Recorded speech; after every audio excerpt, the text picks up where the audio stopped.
You've got big ass goals, don't you? But your feelings get in the way. The I can't be asked. The I can't be bothered. And all of this other bakwas that literally prolongs you to where you want to be. Today, I want to speak about how I overcame this and how you can do so too. Before we get into it, I just want to quickly introduce myself and my purpose here. I'm 𝐾𝐨𝐧'𝐭, but feel free to call me 𝐾𝐨𝐬. And my purpose here is to help your self-improvement journey as much as possible. So if you want to maximize your self-improvement journey as much as possible, destroy as many aspects of your life as much as possible, drop and subscribe. But on the other hand, if you don't want to, if you're not trying to really destroy your life like that, if you're trying to take it easy, you do you, I guess. Let's get into it. Certain emotions are beneficial for you. Feeling proud of yourself, feeling motivated. These are very, very beneficial emotions that I strongly suggest you give into and you tap into. Tapping into these emotions, just like Barry Allen tapping into the Speed Force, you know what I'm saying? I like to call this your higher self. This is the version of you that is driven, motivated, and wants to achieve the goals and the dreams that you have. This is the version of you with a somewhat logical and rational brain. However, on the other hand, you have your lower self. Your lower self is the one distracting you from your goals and hinders your productivity. Your lower self has many negative emotions like procrastinating, continuously binging on Netflix or TikTok, or I don't know, continuously playing video games all day even, whatever it may be. Or perhaps the attention span equivalent of 30. This lower self is most likely depressed. Why, you may be wondering? What does this lower self do? And what does this lower self actually achieve? Nothing. This lower self is not grinding like your higher self.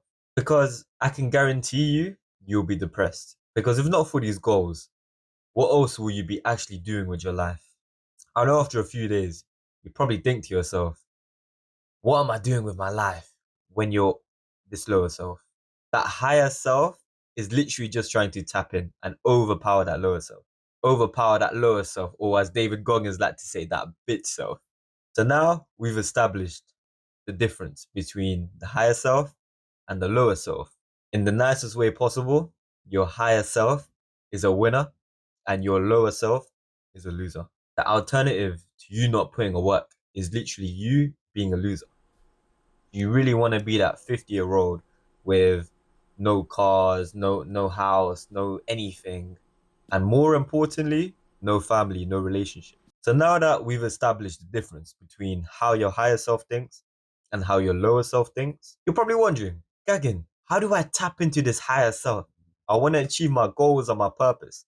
I'm not trying to be a little... I got you, don't worry. So in order to stay in your higher self, I need you to be consistent in the journey. When I say consistent in the journey, I mean sticking to a routine that you can actually stick with. Stop trying to be like Hamza's bullshit Adonis character. That's like, oh, Jeffrey does this, and then Adonis does this, and then, oh yeah, Adonis, oh, Adonis.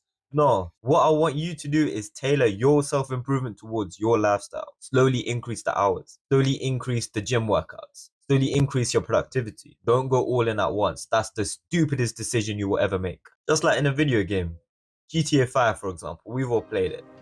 You have to rank up your shooting skills and your driving skills. They don't start from 100, do they? You got to progress with them.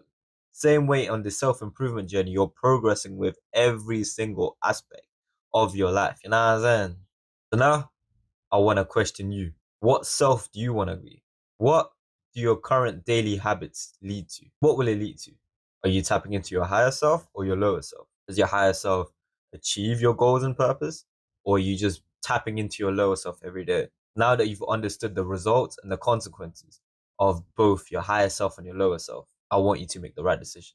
And furthermore, I want you to comment down what your decision is, just so I know exactly how your mindset is and whether you're someone I want to be around.